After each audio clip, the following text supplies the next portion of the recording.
ഏറ്റവും അധികം പഴികേട്ട ഒരു മന്ത്രി ആരോഗ്യമന്ത്രിയായിരുന്നു. എല്ലാ മണ്ഡലങ്ങളിലും എല്ലാ കാലങ്ങളിലും ഉണ്ടാകുന്ന ഒരു പ്രശ്നമാണ് സ്ഥാനാർത്ഥി നിർണ്ണയവുമായി ബന്ധപ്പെട്ടുള്ള വാഗ്വാദങ്ങൾ. അതിപ്പോൾ കോൺഗ്രസിന് കൂടുതൽ ജനാധിപത്യ സ്വഭാവം കൊണ്ടൊക്കെ ആയിരിക്കാമെന്നാണ് അങ്ങനെ കോൺഗ്രസ്സുകാർ പറയുന്നതുകൊണ്ടാണ്. കാര്യങ്ങൾ വളരെ കൃത്യമായി അവതരിപ്പിക്കാൻ ശേഷിയുള്ള ഒരു കോൺഗ്രസിലെ ഒരു യുവ നേതാവാണ്. നമസ്കാരം. റിസാല അപ്ഡേറ്റിൻ്റെ തെരഞ്ഞെടുപ്പ് അവലോകന പരിപാടിയായ ബിഗ് ഫൈറ്റിലേക്ക് സ്വാഗതം. 2026 നിയമസഭാ തെരഞ്ഞെടുപ്പിൽ വാശിയേറിയ പോരാട്ടങ്ങൾ നടക്കുന്ന മണ്ഡലങ്ങളിൽ ഒന്നാണ് ആറന്മുള. കേരളത്തിൻ്റെ ആരോഗ്യമന്ത്രി വീണ ജോർജ് സ്ഥാനാർത്ഥിയാകുന്ന മണ്ഡലം.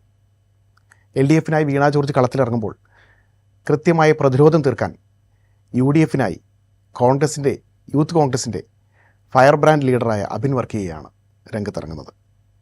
അതോടൊപ്പം തന്നെ BJPയുടെ സ്ഥാനാർത്ഥിയായി മണ്ഡലത്തിൽ സുപരിചിതനായ കുമ്മനം രാജശേഖരൻ തന്നെ രംഗത്തിറങ്ങുന്നു.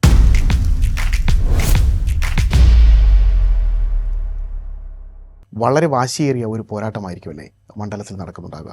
തീർച്ചയായിട്ടും. സത്യത്തിൽ ഈ 977 മുതൽ ഒരു 1/4 നൂറ്റാണ്ടോളം കോൺഗ്രസിനോട് ചേർന്ന് നിന്നിരുന്ന, അല്ലെങ്കിൽ UDFനോട് വളരെയധികം ചേർന്ന് നിന്നിരുന്നൊരു മണ്ഡലമായിട്ടാണ് നമ്മൾ ഈ ആറന്മുളയെ കാണുക.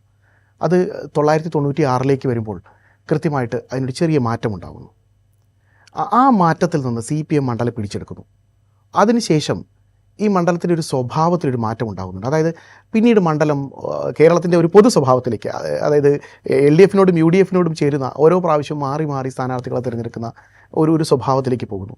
അതിനൊരു മാറ്റം പിന്നീട് കൊണ്ടുവരുന്നത് ഇപ്പോഴുള്ള ആരോഗ്യമന്ത്രിയായ വീണ ജോർജാണ്. 2016 വീണ ജോർജ് UDF സ്ഥാനാർത്ഥിയെ തോൽപ്പിച്ചുകൊണ്ട് രംഗത്തേക്ക് വരുന്നു. അവിടെ നിന്ന് 2021 വീണ ജോർജിന് ഭൂരിപക്ഷം ഉയർത്തി വിജയം കൈവരിക്കാനായി. അപ്പോൾ വീണ ജോർജിൻ്റെ ഒരു തേരോട്ടം തന്നെയായിരുന്നു നമ്മൾ കണ്ടുകൊണ്ടിരുന്നത്. 16 ഭൂരിപക്ഷത്തിനെ ഒരു ഇരട്ടിയോളമാക്കാൻ 21 എത്തുമ്പോൾ വീണ ജോർജിനായി. അതേ വീണ ജോർജാണ് 26 വരുമ്പോൾ കേരളത്തിന് ആരോഗ്യമന്ത്രിയായി കൂടി മത്സരരംഗത്ത് വീണ്ടും രംഗത്തിറങ്ങുന്നത്. മണ്ഡലത്തിൻ്റെ ഒരു മൊത്തത്തിലൊരു സ്വഭാവം വെച്ച് നോക്കുകയാണെങ്കിൽ സംഘടിതമായ മത ജാതി വിഭാഗങ്ങൾക്കൊക്കെ വലിയ പ്രാധാന്യമുള്ളൊരു മണ്ഡലം, പ്രത്യേകിച്ച് ക്രിസ്ത്യൻ സവർണ ഹൈന്ദവ വോട്ടുകൾക്കൊക്കെ വലിയ നിർണായകമായിട്ടുള്ള ഒരു ശക്തിയായി മാറുന്നൊരു മണ്ഡലം. അപ്പോൾ അത്തരത്തിലൊരു മണ്ഡലത്തിൽ ഇപ്പുറത്ത് BJPയും അതൊക്കെ ലക്ഷ്യം വെച്ചുകൊണ്ടായിരിക്കണം കുമ്മനം രാജശേഖരനെ കൊണ്ടുവരുന്നുണ്ടാവുക. അദ്ദേഹം മിസോറാം ഗവർണറൊക്കെ ആയിട്ട് ഉണ്ടായിരുന്ന ആളാണ്. BJPയുടെ സംസ്ഥാന പ്രസിഡന്റ് പദവി വഹിച്ചിട്ടുള്ള ആളാണ്. മാത്രമല്ല മണ്ഡലത്തിൽ പല സമര പരിപാടികളിലും പങ്കെടുത്തിട്ടുള്ള ആളാണ്. അപ്പോൾ അത്തരത്തിൽ ചിരപരിചിതനായ ഒരു സ്ഥാനാർത്ഥി BJP കൊണ്ടു. അബിൻ വർക്കി എന്ന് പറഞ്ഞാൽ ശക്തനായ ഒരു എതിരാളി തന്നെയാണ് വീണ ജോർജിന്. കഴിഞ്ഞ ദിവസങ്ങളിൽ നമ്മൾ ചാനൽ അഭിമുഖങ്ങളിലൊക്കെ നമ്മൾ കാണുകയായിരുന്നു. വീണ ജോർജുമായി ബന്ധപ്പെട്ട് ഒരു ഡിബേറ്റൊക്കെ നടത്തിയതിലൊക്കെ അബിൻ വർക്കി അത്ര മോശം കാൻഡിഡേറ്റ് ഒന്നുമല്ല, ശക്തനായ ഒരു പോരാളി തന്നെയാണെന്ന് തെളിയിക്കുന്നതായിരുന്നു അദ്ദേഹത്തിൻ്റെ വീണ ജോർജുമായിട്ടുള്ള ചർച്ചകളൊക്കെ. അപ്പം അബിൻ വർക്കിയെ സംബന്ധിച്ചിടത്തോളം നന്നായി സംസാരിക്കാൻ അറിയുന്ന ആളാണ്. യൂത്ത് കോൺഗ്രസിൻ്റെ നേതാവായതുകൊണ്ടൊക്കെ തന്നെ ആയിരിക്കാം നന്നായി സംസാരിക്കുന്ന, കാര്യങ്ങളെക്കുറിച്ച് കൃത്യമായി പഠിച്ച് പറയുന്ന നേതാക്കന്മാരിൽ ഒരാളാണ്. അപ്പോൾ അബിൻ വർക്കി UDFന് വേണ്ടി രംഗത്തിറങ്ങുകയാണ്. അബിൻ വർക്കിയുടെ മുൻപിലുള്ള വലിയ ഒരു വെല്ലുവിളി എന്ന് പറയുന്നത് 2016 കൈവിട്ട മണ്ഡലം, ശിവദാസൻ നായർ കൈവിട്ട മണ്ഡലം, ആ മണ്ഡലം തിരിച്ചു പിടിക്കുക എന്നുള്ളതാണ്. വീണ ജോർജിനെ സംബന്ധിച്ചിടത്തോളം ഒരു ഹാട്രിക്കാണ് ഇനി മുന്നിലുള്ളത്. ഇത് കിട്ടിക്കഴിഞ്ഞാൽ അത് മാത്രമല്ല മണ്ഡലത്തിൽ ഈ ജില്ലയിൽ തന്നെ ആദ്യത്തെ വനിതാ മന്ത്രി വീണ ജോർജാണ്. അപ്പോൾ വീണ ജോർജിനെ സംബന്ധിച്ചിടത്തോളം ഇനി ഒരിക്കൽ കൂടെ അവിടെ ജയിച്ചാൽ ഒരു ഹാട്രിക് നേട്ടമായിട്ട് അദ്ദേഹം ചേർക്കപ്പെടും. അബിൻ വർക്കിയെ സംബന്ധിച്ചിടത്തോളം അബിൻ വർക്കിയുടെ രാഷ്ട്രീയ ജീവിതത്തിൽ വലിയ നേട്ടമാണ് ഈ തെരഞ്ഞെടുപ്പ് ജയിച്ചാൽ. കുമ്മനം രാജശേഖരൻ്റെ മുന്നിലുള്ളത് ഒരുപക്ഷെ BJPക്ക് ഒരു 40,000-അടുത്തുള്ള വോട്ടുള്ളൊരു മണ്ഡലം ആയിട്ട് മാത്രമായി നമുക്ക് ഇതിനെ കാണാൻ കഴിയുള്ളൂ. എങ്കിലും അത് ഉയർത്തുക അല്ലെങ്കിൽ അത് പിടിച്ചു നിർത്തുക എന്നുള്ള ഒരു ഡിസിസീവ് ഫാക്ടറായി മാറുക എന്നുള്ളൊരു വെല്ലുവിളി കുമ്മനം രാജശേഖരന് മുന്നിലുമുണ്ട്. സത്യത്തിലൊരു ത്രികോണ പോരാട്ടം എന്ന് പറയാൻ സാധിക്കുന്നൊരവസ്ഥ ഉണ്ടോ മണ്ഡലത്തിൽ? ആറന്മുളയിലൊരു ത്രികോണ മത്സരമെന്ന് പറയാൻ കഴിയില്ല. പക്ഷേ അതിൻ്റെ ത്രികോണ മത്സരത്തിൻ്റെ സ്വഭാവങ്ങളുണ്ട്, തീർച്ചയായും ഉണ്ട്. പക്ഷേ എങ്കിൽ പോലും വീണ ജോർജും അബിൻ വർക്കിയും തമ്മിൽ, LDFും UDFും തമ്മിൽ നേരിട്ടുള്ള ഒരു മത്സരം തന്നെയാണ് അവിടെ നടക്കുന്നത്. അങ്ങനെ പറയുമ്പോഴും കുമ്മനം രാജശേഖരൻ്റെ സാന്നിധ്യം BJPയുടെ വോട്ട് വലിയ തോതിൽ ഉയർത്താൻ സഹായിക്കുമെന്ന് തന്നെ ഞാൻ വിചാരിക്കുന്നത്. കുമ്മനം രാജശേഖരൻ BJPയുടെ സംസ്ഥാന പ്രസിഡൻ്റായിരുന്നു, ഹിന്ദു ഐക്യവേദിയുടെ നേതാവായിരുന്നു, ഹിന്ദു സംഘടനകളുടെ ഒരു വലിയ നേതാവായിരുന്നു. നേരത്തെ പറഞ്ഞതുപോലെ ഗവർണറായി കേരളത്തിൽ നിന്ന് പോയ ഒരാളാണ്. കുമ്മൻ എന്നൊരു പ്രയോഗം തന്നെ ഒരു ഘട്ടത്തിൽ അദ്ദേഹത്തെ ട്രോൾ ചെയ്യാൻ വേണ്ടി ഉപയോഗിച്ചൊരു സംഭവം അത് മാറ്റി വയ്ക്കാം നമുക്ക്. പക്ഷേ ഈ BJPയുടെ പ്രബലനായ ഒരു നേതാവ് തന്നെയാണ്. ആ നിലയിൽ അദ്ദേഹത്തിൻ്റെ വോട്ട് വളരെ നിർണായകമായൊരു വോട്ട് തന്നെയാണ്. മാത്രമല്ല കുമ്മനം രാജശേഖരൻ അവിടെ ഒരു സമരം നടത്തിയിരുന്നു. ആറന്മുള വിമാനത്താവളത്തിനെതിരെയുള്ള സമരത്തിന് നേതൃത്വം നൽകിയവരിൽ ഒരാൾ കുമ്മനം രാജശേഖരനായിരുന്നു. ആറന്മുള ക്ഷേത്രം, പാർത്ഥസാരഥി ക്ഷേത്രത്തിൻ്റെ പ്രശ്നമാകുമെന്നൊക്കെ പറഞ്ഞുകൊണ്ടാണ് സമരമൊക്കെ നടത്തുന്നത്. അന്ന് കവയിത്രിയായ സുഗതകുമാരി ആ സമരത്തിലുണ്ടായിരുന്നു. MA ബേബി പോലുള്ള ആളുകൾ സമരത്തിനുണ്ടായിരുന്നു. എന്തായാലും ആറന്മുള വിമാനത്താവള സമരത്തിൻ്റെ ഒരു നേതാവ് കൂടിയായിരുന്നു കുമ്മൻ രാജശേഖരൻ. ആ നിലയ്ക്ക് കുമ്മൻ രാജശേഖരൻ്റെ അവിടുത്തെ സാന്നിധ്യത്തിന് മത്സരത്തിന് പ്രാധാന്യമുണ്ട്. അപ്പോഴും അബിൻ വർക്കിയും വീണ ജോർജും തമ്മിലാണ് മത്സരം. വീണ ജോർജിനെ സംബന്ധിച്ച് ഇത്തവണ നെഗറ്റീവായ കുറച്ച് ഫാക്ടേഴ്സ് ഉണ്ടെന്നാണ് ഞാൻ വിചാരിക്കുന്നത്. ഒന്ന്, അത് ഈ ആരോഗ്യമന്ത്രി എന്ന നിലയിൽ ആണ് വീണ ജോർജ് അവിടെ മത്സരിക്കുന്നത്.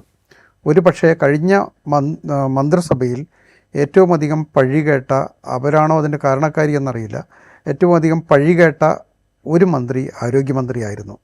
അത് നമ്മൾ തൊട്ട് മുൻപുള്ള മന്ത്രിസഭയിലെ ആരോഗ്യമന്ത്രി KK ശൈലജ ടീച്ചറുമായി താരതമ്യം ചെയ്യുമ്പോഴാണ് അത് വരുന്നത്. KK ശൈലജ ടീച്ചർ നിപ്പയുടെയും അതുപോലെ തന്നെ കോവിഡിൻ്റെയും ഒക്കെ കാലത്ത് വലിയ തോതിൽ ആരോഗ്യമന്ത്രി എന്ന നിലയിൽ ഒരുപക്ഷെ മുഖ്യമന്ത്രി സ്ഥാനത്തേക്ക് വരെ വരുമോ എന്നുള്ള തോന്നൽ സൃഷ്ടിച്ച ഒരു മന്ത്രിയായിരുന്നു. ആരോഗ്യവകുപ്പിനെ അവർ വളരെ നന്നായി കൈകാര്യം ചെയ്തെന്നുള്ള ഇമേജ്, അതിനെതിരായ വിമർശനങ്ങളുണ്ട്, അത് മാറ്റിവെക്കാം. എന്തായാലും വളരെ നന്നായി കൈകാര്യം ചെയ്ത ഒരു മിനിസ്റ്ററായിരുന്നു എന്നുള്ളൊരു പേര് KK ശൈലജ ടീച്ചർക്കുണ്ടായിരുന്നു. പക്ഷേ ഇവിടേക്ക് വരുമ്പോൾ, വീണയുടെ കാര്യത്തിലേക്ക് വരുമ്പോൾ, അത്തരത്തിൽ ഒരു കഴിവുറ്റ ആരോഗ്യമന്ത്രിയാണ് എന്ന് പറയാൻ കഴിയാത്ത തരത്തിൽ പലതരം വിമർശനങ്ങൾ ഉയർന്നു വന്നു. അതിലൊന്ന് ആരോഗ്യവകുപ്പിൻ്റെ പലതരത്തിലുള്ള പരാജയങ്ങളാണ്. ആരോഗ്യവകുപ്പിൻ്റെ ഒരുപാട് നേട്ടങ്ങൾ ഉണ്ടാക്കി എന്നുള്ള വീണ ജോർജിൻ്റെ അവകാശവാദങ്ങളൊക്കെ നിലനിൽക്കുമ്പോൾ തന്നെ അവർക്ക് നേരിട്ട് പങ്കുള്ള കാര്യങ്ങളാണോ എന്നുള്ള കാര്യത്തിൽ നമുക്ക് തർക്കിക്കാം, അല്ലെങ്കിൽ നമുക്കത് സംവാദ വിധേയമാക്കാം. പക്ഷേ ആരോഗ്യവകുപ്പിൽ പലതരത്തിലുള്ള പ്രശ്നങ്ങൾ ഉണ്ടായി, പരാജയങ്ങളുണ്ടായി, പല ഘട്ടങ്ങളിൽ അപകടങ്ങൾ, ദുരന്തങ്ങളുമൊക്കെ ഉണ്ടായി. പലപ്പോഴും അവരുടേതല്ലാത്ത കാരണങ്ങൾ കൊണ്ട് ആശുപത്രികളിലെ അനാസ്ഥയോ അല്ലെങ്കിൽ കെട്ടിടം തകർന്നു വീഴുന്ന വിഷയമോ, വർഷങ്ങൾക്ക് മുമ്പ് നടന്ന ഒരു ശസ്ത്രക്രിയാ ഉപകരണമായ കത്രിക വയറ്റിൽ വെച്ച് തുന്നി സംഭവം, ഇതിൻ്റെയൊക്കെ പേരിൽ ആരോഗ്യവകുപ്പ് വലിയ തോതിൽ പരാജയപ്പെട്ടു എന്നുള്ളൊരു പ്രശ്നം വീണ ജോർജ് നേരിടുണ്ടായി. അതിൻ്റെ ഏറ്റവും ഒടുവിൽ ആരോഗ്യവകുപ്പ് മന്ത്രിക്കെതിരെയുള്ള പ്രതിഷേധം, അന്ന് കോൺഗ്രസ്സുകാർ അന്ന് വലിയ പ്രതിഷേധങ്ങൾ, ഈ കഴിഞ്ഞ ഒരു മാസം മുമ്പ് നടന്ന പ്രതിഷേധമുണ്ടായി. കണ്ണൂരിൽ നടത്തിയ ഒരു പ്രതിഷേധത്തിൽ ഈ ആരോഗ്യമന്ത്രിക്കെതിരെ കരിങ്കൊടി കാണിച്ചത് കണ്ണൂർ റെയിൽവേ സ്റ്റേഷനിൽ വെച്ചായിരുന്നു. അപ്പോൾ ആ റെയിൽവേ സ്റ്റേഷനിൽ ആരോഗ്യമന്ത്രിയെ ആക്രമിക്കപ്പെട്ടു, അവരുടെ കഴുത്തിന് പരിക്കേറ്റു എന്നൊക്കെയുള്ള വലിയ വിവാദമുണ്ടായി. കണ്ണൂർ ഹോസ്പിറ്റലിൽ ഒരു ആശുപത്രിയിൽ പ്രവേശിപ്പിച്ചു. പക്ഷേ അവിടെയൊന്നും പിന്നീട് സംഭവിച്ചത് വലിയ വിവാദങ്ങളായിരുന്നു. ആ വിവാദങ്ങൾക്ക് അവിടെ പെട്ടെന്ന് ആശുപത്രിയിൽ നിന്ന് ഡിസ്ചാർജ് ചെയ്തു പോകുന്നു, അങ്ങനത്തെയുള്ള വിഷയങ്ങളൊക്കെ തന്നെ ഉണ്ടായി. കഴുത്തിന് എല്ലിന് പരിക്കേറ്റു എന്നൊക്കെ ആയിരുന്നു ഇത് പരിക്കേറ്റു എന്നുള്ള വിഷയങ്ങളൊക്കെ ആയിരുന്നു. അവരൊരു മാധ്യമ പ്രവർത്തക നിലയിലാണ് 2016 തെരഞ്ഞെടുപ്പിൽ അവർ രംഗത്തേക്ക് വരുന്നത്. ഒരു പരീക്ഷണം കൂടിയായിരുന്നു. കടമ്മനിട്ട രാമകൃഷ്ണനെ നിർത്തി വിജയിപ്പിച്ച പോലെ ഒരു പരീക്ഷണമായിരുന്നു 2016 വീണ ജോർജിനെ അവിടെ നിർത്തുമ്പോഴുണ്ടായിരുന്നു. 2 ഘടകങ്ങളാണ് ഇതിലുള്ളത്, 2-3 ഘടകങ്ങളുണ്ട്. ഒന്ന്, പാർട്ടിക്ക് അവിടെ നിശ്ചിതമായൊരു വോട്ടുണ്ട്, LDFന് അവിടെ നിശ്ചിതമായൊരു വോട്ടുണ്ട്. അതിനോട് ചേർന്ന് നിൽക്കുന്ന തരത്തിൽ വീണ ജോർജിൻ്റെ ഒരു പശ്ചാത്തലം, ഓർത്തഡോക്സ് സഭയുമായി ബന്ധപ്പെട്ട ഒരു പശ്ചാത്തലം. വീണയുടെ ഭർത്താവ് ജോർജ് ഓർത്തഡോക്സ് സഭയുടെ സഭാ സെക്രട്ടറിയൊക്കെ ആയ ഒരാൾ കൂടി. അവർ ഓർത്തഡോക്സ് സഭയുടെ നോമിനിയാണെന്നൊക്കെ ആ സമയത്ത് തരത്തിലുള്ള ആരോപണമൊക്കെ വരുന്നു. മറ്റൊരു ഘടകമെന്ന് പറഞ്ഞാൽ, ഒരു മാധ്യമപ്രവർത്തക എന്നതിൽ കേരളത്തിന് വളരെ പരിചിതമായ ഒരു മുഖമായിരുന്നു അവരുടെ. ഇന്ത്യ വിഷനിലൂടെയും അതിനു മുമ്പും പല മാധ്യമ സ്ഥാപനങ്ങളുടെയും ഒക്കെ പരിചിതയായ ഒരു ആങ്കർ എന്ന നിലയ്ക്ക് വളരെ പരിചിതമായൊരു മുഖം കൂടിയായിരുന്നു. അപ്പോൾ ഒരു സെലിബ്രിറ്റി സ്റ്റാറ്റസ് ഒന്നും ഉണ്ടായിരുന്നു. മറുവശത്തുണ്ടായിരുന്ന ശിവദാസൻ നായരുടെ കാര്യത്തിലാകട്ടെ, ശിവദാസൻ നായർ ഒരു തരത്തിൽ അതിനു മുമ്പ് നടന്ന തെരഞ്ഞെടുപ്പിൽ ശിവദാസൻ നായരാണ് ജയിച്ചത്. പക്ഷേ പിന്നീടുള്ള തെരഞ്ഞെടുപ്പിൽ ശിവദാസൻ നായർക്ക് അത്രയ്ക്കും ശക്തമായൊരു സാന്നിധ്യമായി മാറാൻ കഴിഞ്ഞില്ല. അദ്ദേഹം അവിടുത്തെ പ്രധാനപ്പെട്ട ഒരു കോൺഗ്രസ് നേതാവൊക്കെ ആണെങ്കിൽ പോലും തെരഞ്ഞെടുപ്പിൽ വേണ്ടത്ര ശോഭിക്കാൻ കഴിഞ്ഞില്ല എന്നുള്ള ഒരു സവർണ ഹിന്ദുക്കളുടെ ഒരു വോട്ട് തന്നെയായിരുന്നു അദ്ദേഹത്തിന് ഉണ്ടായിരുന്നത്. അദ്ദേഹത്തിന് വോട്ടിൽ വലിയ മാറ്റം വന്നിട്ടില്ല. പക്ഷേ അതിൽ വേറൊരു ഘടകം കൂടിയുണ്ട്. 2016 ഒരു വിഷയമെന്ന് പറയുന്നത്, നമ്മൾ 2016 തെരഞ്ഞെടുപ്പ് പരിശോധിക്കുമ്പോൾ അന്ന് അവിടെ മത്സരിക്കുന്നത് MT രമേശ് ആയിരുന്നു. BJP സ്ഥാനാർത്ഥിയായി MT രമേശ് അവിടെ മത്സരിക്കുന്നുണ്ട്. MT രമേശ് അവിടെ മത്സരിക്കുമ്പോൾ 37,906 വോട്ട് എന്ന് പറയുന്ന BJPയുടെ ഏറ്റവും ഉയർന്ന വോട്ടാണ് 2016 MT രമേശ് അവിടെ നേടുന്നത്. സ്വാഭാവികമായും ഈ ഒരു ശിവദാസൻ നായരെ അനുകൂലിക്കുന്ന വിഭാഗങ്ങളിൽ വലിയൊരു പങ്ക് ഈ MT രമേശിൻ്റെ ഇതിലേക്ക് മാറിയിട്ടുണ്ട്. മാത്രമല്ല 2016 BJPക്കും NDAക്കും കേരളത്തിൽ കുറേ കൂടെ ശക്തമായ സാന്നിധ്യമായി മാറാൻ കഴിഞ്ഞ ഒരു മണ്ഡലമായിരുന്നു, അത് വർഷമായിരുന്നു. BDJS എന്ന് പറയുന്ന പാർട്ടി SNDP നേതാവ് വെള്ളാപ്പള്ളി നടേശൻ്റെ നേതൃത്വത്തിലുണ്ടാകുന്നു. അതുപോലെ തന്നെ KPMSൻ്റെ ഒരു വിഭാഗം അതുമായി ചേരുന്നു. അങ്ങനെ ഒരു പുതിയ BJPയുമായി ഒരു പുതിയ സഖ്യം, കൂടുതൽ ശക്തമായൊരു സഖ്യം ഉണ്ടാകുന്നു. ആ സഖ്യം അങ്ങനെ ആ ഒരു അന്തരീക്ഷത്തിലായിരുന്നു. നരേന്ദ്രമോദി 2014 അധികാരത്തിൽ വരുന്നു. ഇങ്ങനെ ഒരു വലിയ ആവേശകരമായൊരു സാന്നിധ്യം അന്ന് BJP NDA സഖ്യത്തിന് അവിടെ ഉണ്ടായിരുന്നു. ആ ഒരു ഘട്ടത്തിലാണ് ഈ MT രമേശിൻ്റെ വോട്ട് കൂടാനും ഈ ശിവദാസൻ നായർ പരാജയപ്പെടാൻ ഒരു പ്രധാന കാരണം അതായിരുന്നു എന്നാണ് ഞാൻ വിചാരിക്കുന്നത്. എന്തായാലും LDF നടത്തിയൊരു പരീക്ഷണം അവിടെ വിജയിക്കുകയാണ് ചെയ്തത്. വീണ്ടും 2021 വരുമ്പോൾ ആ വോട്ടിൽ വലിയ വർധനയാണ് വീണ ജോർജിൻ്റെ ഭാഗത്തുനിന്ന് ഉണ്ടാകുന്നത്. വീണ ജോർജിന് 74,950 വോട്ട് 2021 ലഭിച്ചു. അതുപോലെ തന്നെ പക്ഷേ ശിവദാസൻ നായർക്ക് വോട്ടിൽ ചെറിയ കുറവേ സംഭവിച്ചിട്ടുള്ളൂ. ശിവദാസൻ നായർക്ക് 55,947 വോട്ട് ആ തെരഞ്ഞെടുപ്പിൽ 2021 ലഭിച്ചു. ബിജു മാത്യു എന്ന് പറയുന്ന BJP സ്ഥാനാർത്ഥിയായിരുന്നു അന്ന് മത്സരിച്ചത്. MT രമേശിന് ശേഷമുള്ള ഒരു ക്രിസ്ത്യൻ കാൻഡിഡേറ്റിനെയാണ് BJP അവിടെ നിർത്തിയത്. അപ്പോൾ സംഭവിച്ച സംഗതി എന്ന് പറഞ്ഞാൽ ഏതാണ്ട് 16,000-ഓളം വോട്ടുകൾ BJPക്ക് കുറയുകയാണ് ചെയ്തത്. 21,099 വോട്ട് മാത്രമാണ് BJPക്ക് കിട്ടിയത്. എന്ന് പറഞ്ഞാൽ ഒരു 16,000-ഓളം വോട്ട് കുറഞ്ഞപ്പോൾ ഈ ശിവദാസൻ നായരുടെ വോട്ട് കാര്യമായി കുറയാതിരിക്കണം, 1000 വോട്ടുകൾ മാത്രം കുറഞ്ഞതിന് കാരണം ഈ പറയുന്ന ആ വോട്ടുകൾ കുറേ തിരിച്ച് ശിവദാസൻ നായർക്ക് പോയി എന്നുള്ളതാണ് അതിൻ്റെ ഒരു കാരണമെന്ന് ഞാൻ വിചാരിക്കുന്നു. അപ്പോൾ ഇതൊക്കെയാണ് അവിടുത്തെ ഇതുവരെയുള്ള തെരഞ്ഞെടുപ്പിൻ്റെ ഒരു ചരിത്രം. ഇതിന് നേരത്തെ സൂചിപ്പിച്ചതുപോലെ പക്ഷേ ഇവിടെ ഇത് പറഞ്ഞു വരുമ്പോഴാണ് ഇതിനോട് സപ്ലിമെൻ്റ് ചെയ്യേണ്ട ഒരു കാര്യം. അതായത് ഈ പാർട്ടികളുടെ ഒരു കണക്ക് കൂട്ടലുണ്ട്. ഈ പ്രാവശ്യം തെരഞ്ഞെടുപ്പിന് ഒരുങ്ങുന്ന സമയത്ത് പാർട്ടികളെ സംബന്ധിച്ചിടത്തോളം അവരുടേതായ ഒരു കണക്ക് കൂട്ടലുണ്ട്. ആ കണക്ക് കൂട്ടൽ കൂടി നമ്മൾ ശ്രദ്ധിക്കേണ്ടതുണ്ട്. അതായത് ഇടതുപക്ഷത്തെ സംബന്ധിച്ചിടത്തോളം ജയം ഒരു ഉറപ്പായ ഫാക്ടറാണ്, വലിയ ഭൂരിപക്ഷമുണ്ട്. UDFനെ സംബന്ധിച്ചിടത്തോളം, കോൺഗ്രസിനെ സംബന്ധിച്ചിടത്തോളം ഇക്കുറി കഴിഞ്ഞ 2 തെരഞ്ഞെടുപ്പുകളിൽ, അതായത് ലോക്സഭാ തെരഞ്ഞെടുപ്പും തദ്ദേശ തെരഞ്ഞെടുപ്പിലും ഉണ്ടായിട്ടുള്ള ചില മാറ്റങ്ങൾ വലിയ പ്രതീക്ഷ നൽകുന്ന ഫാക്ടറുകളാണ്. അതായത് കഴിഞ്ഞ ലോക്സഭാ തെരഞ്ഞെടുപ്പിൽ കൃത്യമായ ഒരു നേട്ടം ആവർത്തിക്കാനായിട്ട് 14,000-ൽ പരം വോട്ടുകളുടെ ഭൂരിപക്ഷം ആൻ്റണിക്ക് നേടാനായിട്ടായിട്ടുണ്ടായിരുന്നു ഈ മണ്ഡലത്തിൽ തന്നെ. അതോടൊപ്പം തന്നെ തദ്ദേശ തെരഞ്ഞെടുപ്പിൽ തോമസ് ഐസക് ആയിരുന്നു. പക്ഷേ തോമസ് ഐസക്കിനേക്കാൾ കൂടുതൽ 14,000-ൽ പരം വോട്ടുകളുടെ ലീഡ് കൃത്യമായി ആധിപത്യം ഉറപ്പിക്കാൻ ആൻ്റണിക്കായിരുന്നു. അത് തദ്ദേശ തെരഞ്ഞെടുപ്പിലേക്ക് വരികയാണെങ്കിൽ വീണ്ടും രസകരമായ കാര്യങ്ങൾ. തദ്ദേശ തെരഞ്ഞെടുപ്പിൽ 12 പഞ്ചായത്തുകളും ഈ പറയുന്ന പത്തനംതിട്ട നഗരസഭയും കൂടെ ഉൾക്കൊള്ളുന്ന മണ്ഡലമാണ് ഈ ആറന്മുള മണ്ഡലം എന്ന് പറയുന്നത്. അപ്പോൾ ഈ ആറന്മുള മണ്ഡലത്തിൽ ഈ 12 പഞ്ചായത്തുകളിലും കാര്യമായ മുന്നേറ്റം ഉണ്ടാക്കാൻ UDFനായിട്ടുണ്ടായിരുന്നു. അത് വലിയ ശ്രദ്ധേയമായൊരു മാറ്റമാണ്. കാരണം വലിയൊരു പാറ്റേൺ ഷിഫ്റ്റാണ് അവിടെ ഉണ്ടായിരുന്നത്. LDFന് കാര്യമായ സ്വാധീനമുണ്ടായിരുന്ന പല പഞ്ചായത്തുകളിലും സ്വാധീനം വർദ്ധിപ്പിക്കാൻ UDFനായിരുന്നു. കോൺഗ്രസിനായിട്ടുണ്ട്. കോൺഗ്രസ് നില നന്നായി മെച്ചപ്പെടുത്തിയിട്ടുണ്ട്. ജില്ലാ പഞ്ചായത്തിലേക്കൊക്കെ വരുമ്പോൾ വലിയ മാറ്റങ്ങളാണ് ഉണ്ടാകുന്നത്. ജില്ലാ പഞ്ചായത്തിലെ ഡിവിഷനുകളിൽ തന്നെ വലിയ ഷിഫ്റ്റ് തന്നെ അവിടെ ഉണ്ടായിരുന്നു. UDFന് അനുകൂലമായൊരു ഷിഫ്റ്റ് ഉണ്ടായിരുന്നു. അപ്പോൾ അതിനുശേഷം നമ്മൾ ഈ ബ്ലോക്ക് പഞ്ചായത്തുകളിലേക്ക് വരികയാണെങ്കിൽ അവിടെയും UDFന് അനുകൂലമായൊരു ഷിഫ്റ്റ് ഉണ്ടായിട്ടുണ്ട്. അപ്പം UDFനെ സംബന്ധിച്ചിടത്തോളം ഈ ലോക്സഭാ തെരഞ്ഞെടുപ്പിലെ ആ ഒരു വലിയ ലീഡ്, അത് തദ്ദേശ തെരഞ്ഞെടുപ്പിലേക്ക് വരുമ്പോൾ ഉണ്ടായിട്ടുള്ള ഒരു ഉണർവ്, ഇതൊക്കെ ഒന്ന് തിരിച്ച് ആവർത്തിക്കാൻ കഴിഞ്ഞാൽ അബിൻ വർക്കിയുടെ വിജയം സുനിശ്ചിതമാണെന്നാണ്. അപ്പോൾ അവരുടെ അവകാശവാദമാണ്. അപ്പോൾ മറ്റൊരു വെച്ചതിൽ കുമ്മനം രാജശേഖരനെ കുറിച്ച് നമ്മൾ നേരത്തെ പറഞ്ഞു, അങ്ങ് സൂചിപ്പിച്ചതുപോലെ തന്നെ ഒരു ഫിക്സഡ് ആയിട്ടുള്ള ഒരു വോട്ട് അവർക്ക് ഉണ്ടെന്ന് അവർ വിശ്വസിക്കുന്നു. അത് കൊണ്ടുവരാമെന്നാണ്, അത് പിടിച്ചു നിർത്തുക എന്നുള്ളതായിരിക്കും അദ്ദേഹത്തിന് മുന്നിലുള്ള വലിയൊരു ഉത്തരവാദിത്തം. അവിടെ ഉള്ള ഒരു കുമ്മനം രാജശേഖരന് വോട്ട് കൂട്ടാനുള്ള ഒരു അനുകൂല ഘടകം എന്ന് പറയുന്നത് 2 ക്രിസ്ത്യൻ കാൻഡിഡേറ്റുകളാണ് LDF. അതെ, അതാണ് അതിനൊരു ഫാക്ടർ. ഇനി പക്ഷേ 3 പാർട്ടികളെ സംബന്ധിച്ചിടത്തോളം സ്ഥാനാർത്ഥി നിർണയ സമയത്തൊക്കെ ഉണ്ടായിട്ടുള്ള ചില ബുദ്ധിമുട്ടുകൾ, ഇപ്പം LDFനെ സംബന്ധിച്ചിടത്തോളം ഒരു വീണ ജോർജ്, അതിന് പകരം മറ്റൊരാളില്ലായിരുന്നു. എളുപ്പത്തിൽ വീണ ജോർജ് എന്നുള്ള നോമിനേഷനിലേക്ക് പോയി. ഇപ്പം കോൺഗ്രസിനെ സംബന്ധിച്ചിടത്തോളം എല്ലാ മണ്ഡലങ്ങളിലും എല്ലാ കാലങ്ങളിലും ഉണ്ടാകുന്ന ഒരു പ്രശ്നമാണ് സ്ഥാനാർത്ഥി നിർണയവുമായി ബന്ധപ്പെട്ടുള്ള വാഗ്വാദങ്ങൾ. അതിപ്പോൾ കോൺഗ്രസിന് കൂടുതൽ ജനാധിപത്യ സ്വഭാവം കൊണ്ടൊക്കെ ആയിരിക്കാമെന്നാണ്, അങ്ങനെ കോൺഗ്രസ്സുകാർ പറയുന്നതുകൊണ്ടാണ് അങ്ങനെ ആവാമെന്ന് കരുതാം. എങ്കിലും അബിൻ വർക്കിയുടെ സ്ഥാനാർത്ഥി നിർണയം ഒരു അവസാന നിമിഷത്തിലുള്ള ഒരു തീരുമാനമായിരുന്നു. പ്രാദേശികമായ വലിയ എതിർപ്പുണ്ടായിരുന്നു. പ്രാദേശിക നേതാക്കൾ പല ആളുകളുടെയും പേര് പുറത്തുനിന്നുള്ള ആളുകൾ വേണ്ട, അതായിരുന്നു ഒരു പ്രാദേശിക വികാരം അവിടെ ഉണ്ടായിരുന്നു.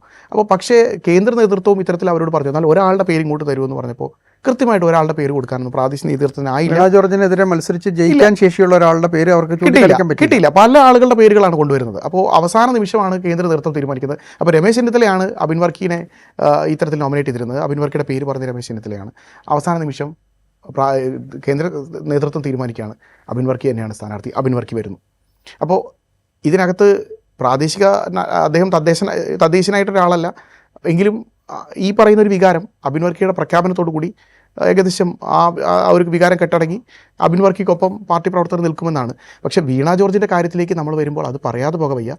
LDFനുള്ളിൽ വീണ ജോർജിൻ്റെ കഴിഞ്ഞ വട്ടം വീണ ജോർജ് മത്സരിക്കുമ്പോഴും വലിയ രീതിയിലുള്ള പരാതി ഉയർന്നിരുന്നു. 250ഓളം പാർട്ടി പ്രവർത്തകർ വിവിധ കേന്ദ്രങ്ങളിലായി പാർട്ടിക്ക് വേണ്ടി മത്സരിക്കാൻ അല്ലെങ്കിൽ വീണ ജോർജിന് വേണ്ടി പ്രവർത്തിക്കാൻ ഇറങ്ങിയില്ല എന്നുള്ള പരാമർശം നിയോജകമണ്ഡല കമ്മിറ്റിയിലും ഉയർന്നിരുന്നു, ഏരിയ കമ്മിറ്റിയിലും ഉയർന്നിരുന്നു. അപ്പോൾ വീണ ജോർജിനോട് അകന്നു നിൽക്കുന്ന പലരും, ഇപ്പോൾ വീണ ജോർജിൻ്റെ വിജയം പാർട്ടി ആഘോഷിക്കുമ്പോൾ നേതാക്കളിൽ പലരും വീടിനുള്ളിൽ പതുങ്ങിയിരുന്നു എന്നൊക്കെ ചില പരാമർശങ്ങളൊക്കെ ആ സമയത്തുണ്ടായിരുന്നു.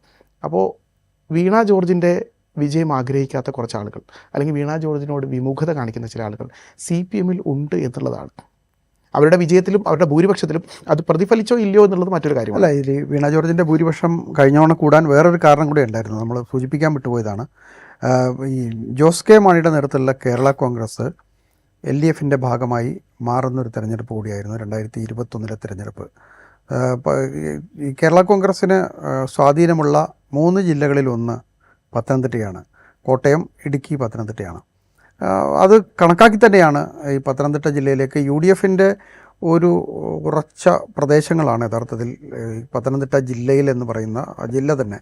പക്ഷേ അതിൽ മണ്ഡലങ്ങളൊക്കെ മാറി. രാജീവ് അബ്രാമിനെ പോലുള്ള ആളുകൾ റാന്നിയിൽ നിന്ന് ജയിച്ചിട്ടുണ്ട്. എന്നാൽ പോലും പൊതുവിൽ UDFന് സ്വാധീനമുള്ളൊരു മണ്ഡലമാണ്. ഈ സ്വാധീനത്തെ ഒന്ന് പിടിച്ചു നിർത്തുക എന്നുള്ള ഒരു ലക്ഷ്യം ഈ കേരള കോൺഗ്രസ് മാണി ഗ്രൂപ്പിനെ കൊണ്ടുവരുന്നതിലൂടെ ഉണ്ടായിരുന്നു. അത് 2021 തെരഞ്ഞെടുപ്പിൽ പ്രതിഫലിച്ചിട്ടുണ്ട്. അത് ഞാൻ ഒന്ന് പറയാൻ വിട്ടുവരിക. അതെ, ഈ നമ്മൾ പറഞ്ഞു വന്നത് സ്ഥാനാർത്ഥി നിർണ്ണയത്തിലെ പ്രശ്നങ്ങളായിരുന്നല്ലോ.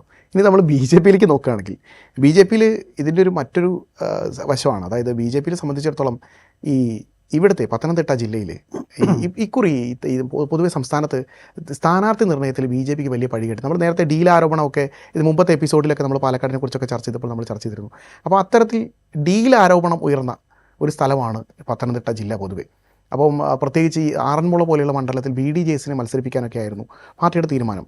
അപ്പോൾ അത് ഏകപക്ഷീയമായ തീരുമാനമാണ്.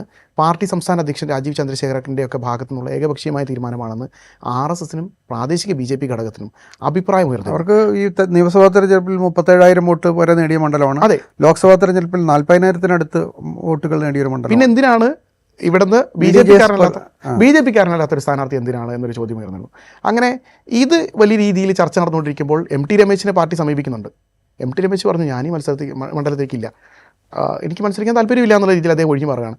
കുമ്മനം രാജശേഖരനെ സമീപിച്ചപ്പോൾ കുമ്മനം രാജശേഖരൻ ആദ്യഘട്ടത്തിൽ അങ്ങനെയാണ് പറഞ്ഞിരുന്നതെന്നാണ് നമ്മളൊക്കെ അറിയുന്നത്. അപ്പോൾ ഇവർ രണ്ടാളും മത്സരിക്കാൻ താല്പര്യമില്ല. കാരണം ജയസാധ്യതയില്ലാത്തൊരു മണ്ഡലമാണ്. കുമ്മനം രാജശേഖരന് സീറ്റ് കിട്ടിയില്ല എന്നുള്ള രീതിയിലൊരു പരിഭവമൊക്കെ ഉണ്ടായിരുന്നു എന്ന് മറ്റ് പലരും പറയുന്നത് കേട്ടിട്ടുണ്ട്. എങ്കിലും ഈ സീറ്റ് സ്വീകരിക്കാൻ അദ്ദേഹത്തിന് അല്പം മടിയുണ്ടായിരുന്നു എന്നാണ് വരുന്നത്. കാരണം ആ ഒരു മണ്ഡലത്തിൻ്റെ പ്രത്യേകത ഉണ്ടായിരിക്കണം.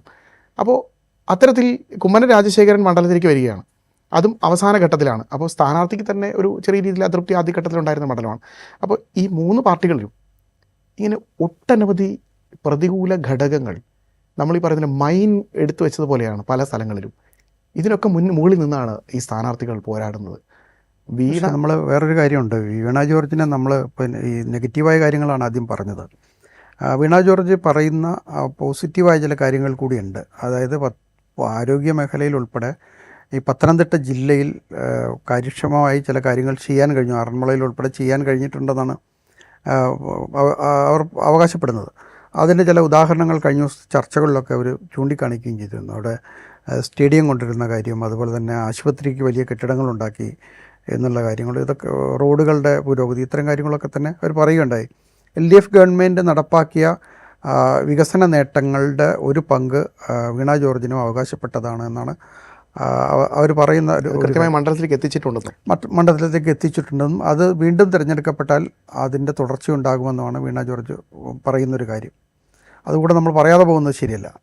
പക്ഷേ അതിനെ ഖണ്ഡിക്കുന്ന തരത്തിലായിരുന്നു ഈ പറഞ്ഞ കഴിഞ്ഞ ദിവസത്തെ ഡിബേറ്റിൽ അബിൻ വർക്കി ഉന്നയിച്ച വാദങ്ങളൊക്കെ തന്നെ പലപ്പോഴും. അബിൻ വർക്കി പറയുന്നത് വീണ ജോർജിൻ്റെ ഈ നേട്ടങ്ങൾ ചൂണ്ടിക്കാണിക്കുന്ന കാര്യങ്ങളൊക്കെ PR വർക്ക് മാത്രമാണെന്നാണ്. അതെ അതെ അത് മിക്ക മണ്ഡലങ്ങളിലും കോൺഗ്രസ് ഉന്നയിച്ചുകൊണ്ടിരിക്കുന്ന അവർ വാദിക്കുന്നൊരു കാര്യമാണ്. വെറും PR വർക്ക് മാത്രമാണ് സർക്കാർ നടത്തുന്നത്, അല്ലെങ്കിൽ ആരോഗ്യമന്ത്രി പറയുന്നതൊക്കെ വെറും ബഡായിയാണ്, ഇതിനൊക്കപ്പുറം എന്തൊക്കെയോ ചെയ്യാമായിരുന്നു, അതൊന്നും മണ്ഡലത്തിലേക്ക് ചെയ്തില്ല എന്നുള്ള രീതിയിലാണ്. പക്ഷേ ഈ BJP ഒക്കെ ഉയർത്തിക്കൊണ്ടുവരുന്ന ഒരു കാര്യം, ഈ മണ്ഡലത്തിൽ പല വികസന പദ്ധതികൾ, ഇപ്പോൾ നമ്മൾ ആറന്മുള വിമാനത്താവളം അങ്ങ് തുടക്കത്തിൽ പറഞ്ഞു വെച്ചല്ലോ, ആറന്മുള വിമാനത്താവളത്തിന് ഏറ്റെടുത്ത സ്ഥലം മറ്റൊരു രീതിയിൽ ഒരു ഇലക്ട്രോണിക് മാനുഫാക്ചറിങ് സെറ്റപ്പിലേക്ക് കൊണ്ടുപോകാൻ വേണ്ടി സർക്കാർ തയ്യാറെടുക്കുകയായിരുന്നു. മന്ത്രി രാജീവ് ഇക്കുറിയും അത് ആവർത്തിച്ചിട്ടുണ്ട്. അതിനുള്ള പദ്ധതി മാറ്റിവെച്ചിട്ടില്ല, അതുമായി മുന്നോട്ട് പോയേക്കും എന്നുള്ളൊരു സൂചന നൽകുന്ന കാര്യങ്ങളൊക്കെയാണ്. അപ്പം നിലമായിരുന്ന ഒരു സ്ഥലം അത് തരം മാറ്റുന്നതിന് കൃഷി വകുപ്പിന് വലിയ ബുദ്ധിമുട്ടുണ്ട്. അപ്പോൾ ഇത്തരത്തിൽ പരിസ്ഥിതിക്ക് അനുമതി കിട്ടാത്തതുകൊണ്ടാണ് ആറന്മുള വിമാനത്താവള പദ്ധതി മാറ്റിവെക്കേണ്ടി വന്നത്.